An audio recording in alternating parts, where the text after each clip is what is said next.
केंद्रीय मंत्रिमंडल विस्तार को लेकर पिछले 1 महीने से सुगबुगाहट चल रही है। दावे हो रहे हैं कि मंत्रियों की लिस्ट तैयार हो चुकी है। मंत्री बनने वाले नेताओं को संकेत भी दिए गए हैं। बार बार तारीख भी तय करने की सूचनाएं आती हैं, लेकिन मंत्रिमंडल विस्तार नहीं हो पा रहा। इस बार भी मोदी मंत्रिमंडल विस्तार की फाइनल तारीख तय हो गई थी, लेकिन फिर से इसे टाल दिया गया। अब इस विस्तार को टालने की एक बड़ी वजह सामने आई है और वो वजह बनी है चिराग पासवान। जी हाँ, चिराग पासवान के चलते लटक गया है मंत्रिमंडल विस्तार का काम। तो क्यों चिराग बीजेपी के लिए हो गए हैं इतने महत्वपूर्ण? देखिए ये रिपोर्ट। मोदी मंत्रिमंडल के विस्तार की खबर हर महीने आती है। दावे तो दिन और तारीख को लेकर भी होने लगते हैं। मंत्रियों की सूचियों को लेकर मीडिया में रिपोर्ट भी आना शुरू हो जाती है, लेकिन मंत्रिमंडल विस्तार नहीं हो पाता। पिछले साल मार्च में मंत्रिमंडल विस्तार की अटकलें लगाना शुरू हुई।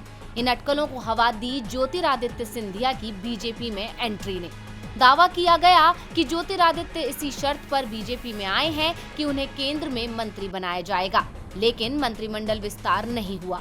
कहा गया, कोरोना के चलते सरकार इस तरह का कार्यक्रम कर विपक्ष को मौका नहीं देना चाहती। महामारी की पहली लहर थमती दिखी तो बिहार चुनाव आ गए। बिहार चुनावों के बाद पार्टी बंगाल चुनावों में जुट गई और मंत्रिमंडल विस्तार टलता गया। इस बार दावा किया जा रहा था कि 20 जून को मोदी कैबिनेट का विस्तार तय है। पीएम द्वारा विभागों की समीक्षा भी शुरू कर दी गई थी।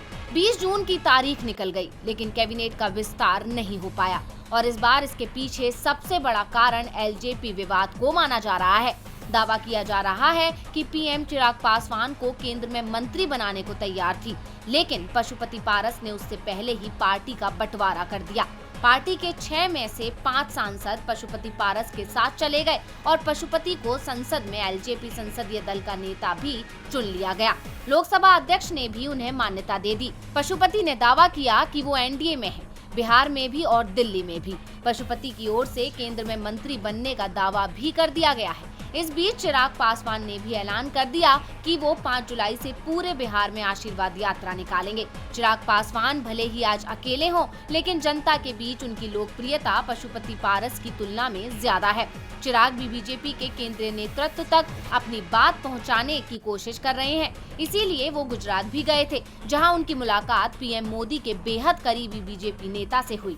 वैसे इस मुलाकात को लेकर किसी भी पक्ष से कोई बयान तो नहीं आया है, लेकिन चिराग के प्रति बीजेपी की सहानुभूति अभी भी दिख रही है। ऐसे में बीजेपी तय नहीं कर पा रही है कि वो किस गुट के साथ जाए। चिराग पासवान अभी भी अपने चाचा पशुपति के खिलाफ नहीं बोल रहे हैं। ऐसे में चिराग की आशीर्वाद यात्रा ही तय करेगी कि बीजेपी पशुपति पारस और चिराग में से किसके पक्ष में निर्णय करे। बीजेपी देखना चाहती है कि चिराग को जनता का कितना समर्थन मिलता है और जनता के बीच उनकी कितनी लोकप्रियता है। वो जनता के साथ किस तरह से जुड़ पाते हैं, क्योंकि सिर्फ भावनात्मक तौर पर चिराग ज्यादा लंबे समय तक जनता के बीच नहीं टिक पाएंगे।